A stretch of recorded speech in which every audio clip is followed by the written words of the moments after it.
Olá pessoal, sejam todos bem-vindos aqui no nosso canal e hoje é o nosso 13º vídeo de behaviorismo e análise do comportamento. O nosso tema hoje continua com as mesmas polêmicas envolvendo as pessoas que são adeptas aos positivismo e os tradicionais relacionados ao trabalho com cães. Mas é bom lembrar que o behaviorismo foi uma das abordagens feita e trabalhada pelos behavioristas como Skinner, Watson, Pavlov, entre outros, que fizeram do seu trabalho os animais como material de estudo. Então, vamos entender o que o nosso tema nos traz hoje para uma compreensão melhor do behaviorismo. Quais as alternativas ao controle aversivo? Pessoal, aqui no nosso canal, como eu quero dizer, não tomamos partido de nenhum tipo de pensamento, porque o que preconiza aqui neste canal é o que traz a literatura. O Medreiro e o Moreira é um dos nossos autores de base para que possamos compreender como funciona esse fenômeno dessa abordagem que é o behaviorismo e a análise do comportamento. Bem, as alternativas ao controle aversivo, ela, de acordo com Medreiro, ela é de suma importância para não gerar emoções no organismo em trabalho. Bom, dentro dessas alternativas nós temos o reforço positivo no lugar de reforço negativo. Como é que funciona isso conforme Medreiro? Bom, se você tem um cão e você pretende fazer com que ele sente, algumas pessoas usam aversivos para fazer com que esse cão sente. Primeiro ele dá o comando de senta. Esse cão não sentar, ele aplica um aversivo, que ao entendimento de muitos aqui dentro do que se está preconizando ao trabalho de adestramento com cães, eles chamam de P+, que é a punição positiva. Mas de acordo com Medreiro, esse tipo de operação é um reforço negativo. Como assim, doutor? Se você executou uma voz de comando para o seu cão sentar e o seu cão senta para inibir esse aversivo, isso é um reforço negativo, porque ele tem que aumentar a probabilidade do comportamento de sentar. Lembrem bem que os reforçadores aumentam a probabilidade de aumentar o comportamento, ou seja, a resposta.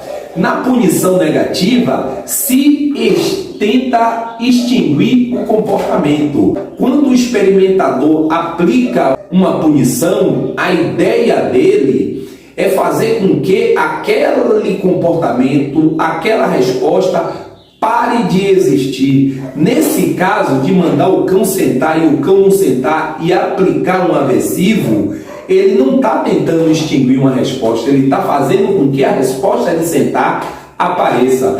Entenderam aí, pessoal? Isso é muito discutido no meio dos treinadores de cães. Lembre-se, isso não é uma punição positiva, e sim um reforçador negativo, porque não está tentando extinguir comportamento e nem resposta, está tentando aumentar a probabilidade. Toda vez que tenta aumentar a probabilidade, nós estamos diante de um reforçador, ou positivo ou negativo. Nesse caso que houve o aversivo, é um negativo.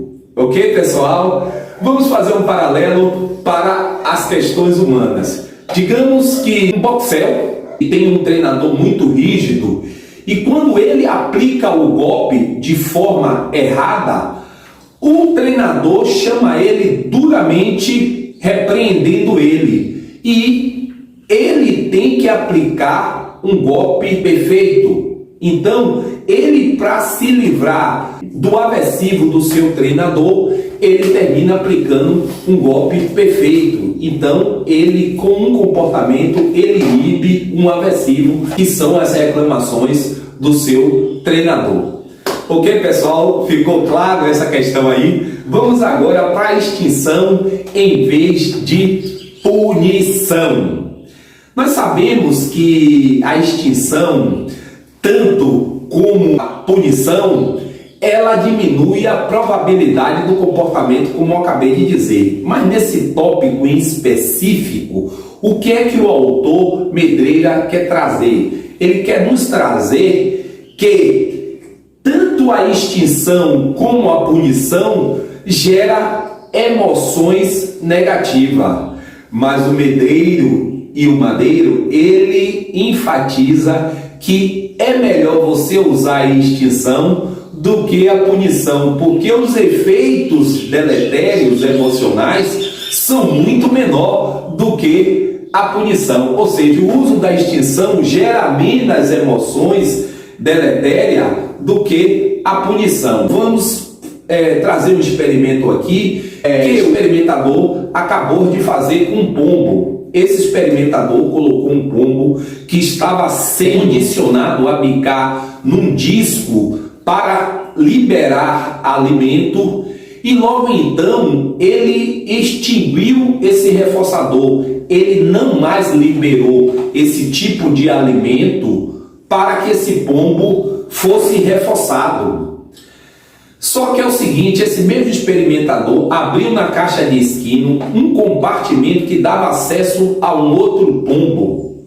Olha, pessoal, o que aconteceu é muito triste, mas é uma realidade. Esse pombo, com o efeito da extinção, bicou esse outro pombo no outro compartimento até matar ele de tanta bicada. Vocês veem os efeitos emocionais negativos que são gerados pela extinção. E olha, a extinção ainda é um dos menores efeitos emocionais que são gerados frente a um aversivo.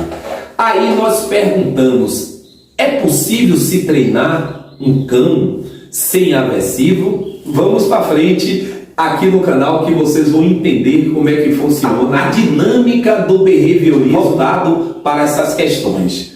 Bom, ainda nós podemos fazer um paralelo com cães. Digamos que nós tenhamos um cão que late muito, e esse cão convive com mais 4 ou 5 cães. À medida que esse cão late muito, o seu tutor vai até ele e agrada ele, dá um petisco, tenta acalmar ele de alguma forma. E um treinador chega e diz: olha, meu cliente, não vai mais no canil ou na área ao qual esse cão convive, porque toda vez que você vai nessa área e passa a mão nesse cão, você está reforçando ele. Aí o tutor passa a não ter mais esse comportamento de ir acariciar esse cãozinho. Esse cão começa a gerar comportamentos de agressividade frente a esses outros cães. E aí começa um conflito totalmente agressivo entre esse cão e o outro. Pessoal, é uma extinção que está acontecendo. Com a minha experiência de trabalhar de porta em porta, atendendo cliente de todo tipo de demanda, eu tenho visto muito isso acontecer.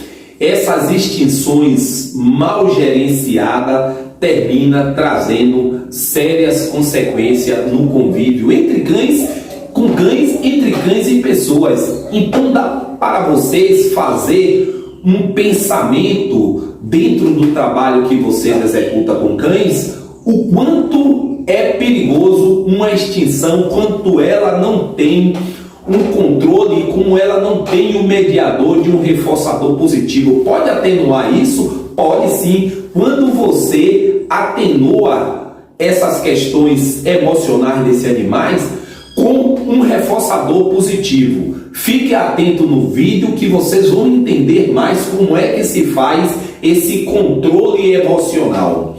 Bom, dentro desse paralelo, vamos entender como uma criança se comporta frente a uma extinção. Digamos que uma criança está brincando com seu carrinho, eletrônico, e esse carrinho eletrônico para de funcionar.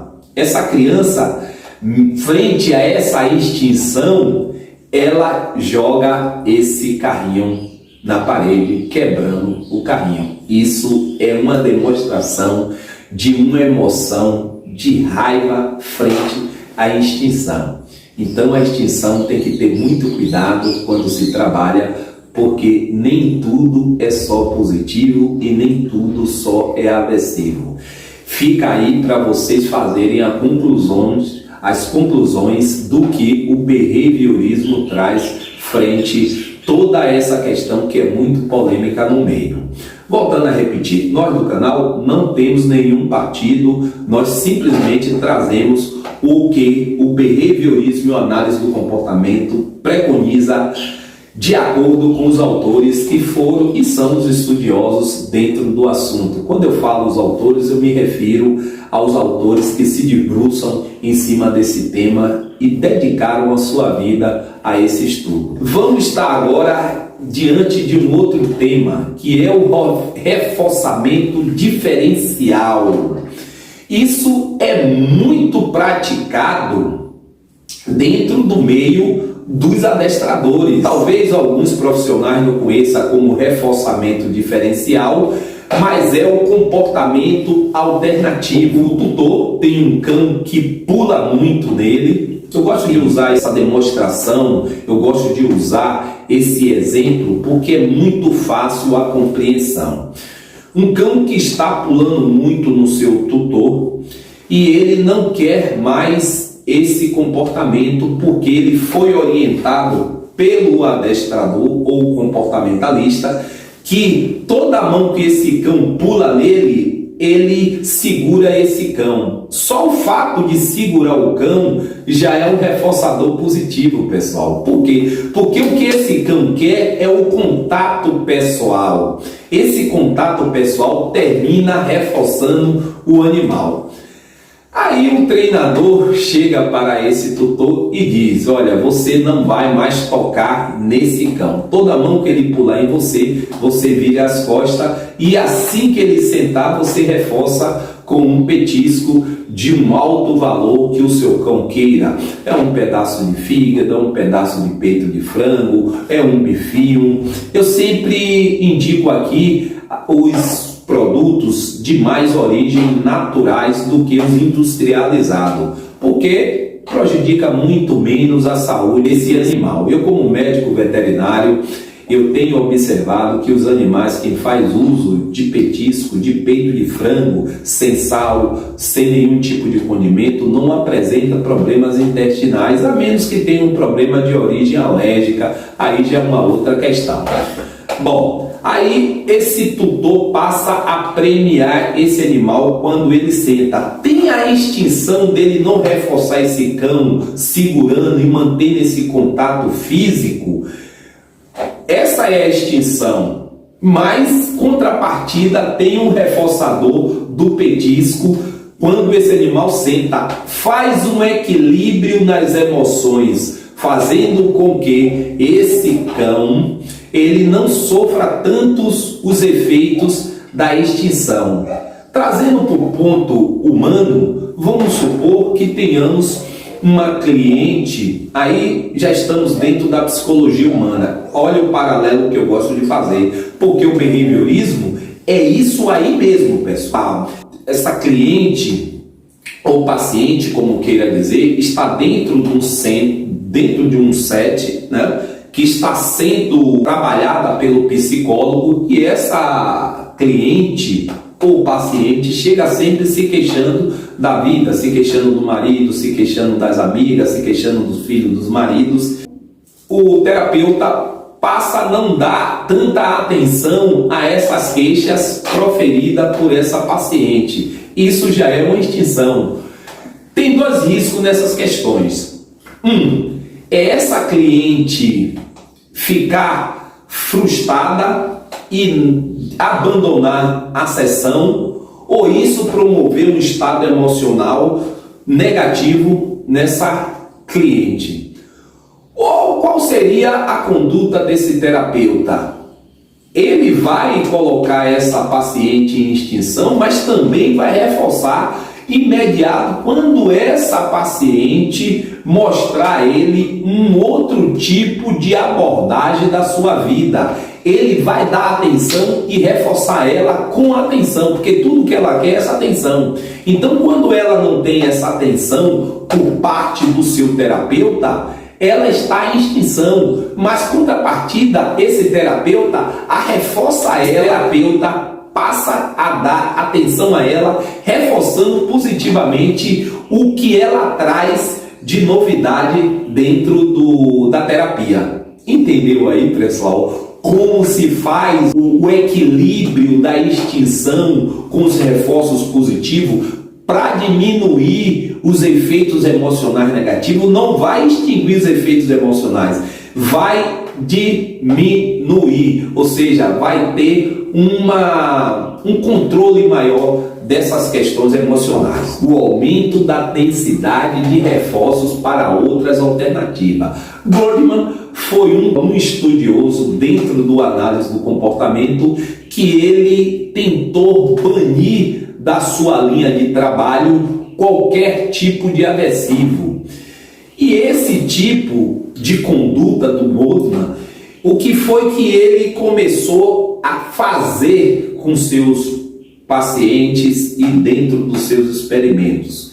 Ele passou a reforçar tanto a resposta indesejada como também as respostas desejadas, mas só que ele aumentou a densidade das respostas desejadas. De que forma ele fez isso? Bom, se ele tinha essa paciente que ela, ao trazer, fazendo queixa do comportamento do marido, dos filhos, das amigas, o terapeuta não deve colocar em extinção, não dando atenção desse comportamento dela. Ele vai reforçar, dando atenção a esse comportamento dela, mas ele vai aumentar a intensidade desse reforçador quando ela falar de lazer, quando ela falar da praia, quando ela falar do trabalho dela, ele vai dar mais atenção. Digamos, fazer um paralelo com cães para a turma do adestramento e do comportamento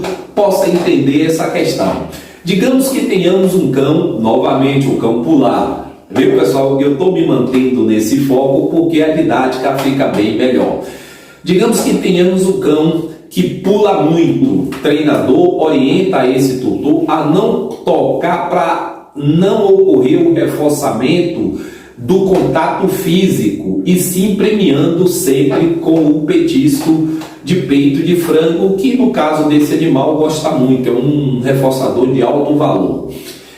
Só que o treinador não manda ele, não orienta esse tutor a não colocar mais a mão nesse animal, manda diminuir. Se ele colocava 2 vezes, ele vai colocar 1 vez. Se ele colocava 5 vezes, ele vai colocar 1 vez.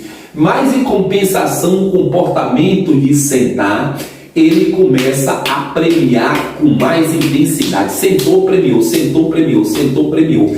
Pessoal, esse é o pensamento do Goldman.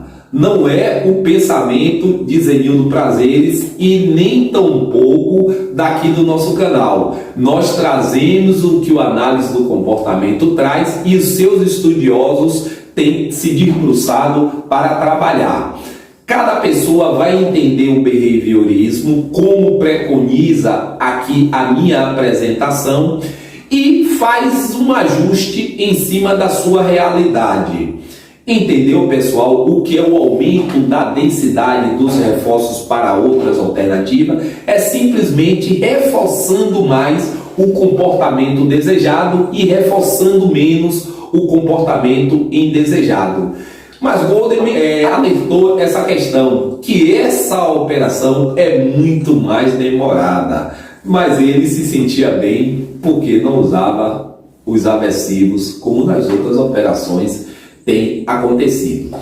Um dado bem interessante, né, dentro aqui dessas alternativas aos controles aversivos, é que a extinção, ela nem sempre ela pode ser controlada. Vamos fazer um exemplo aqui de uma pessoa que usa maconha. cocaína.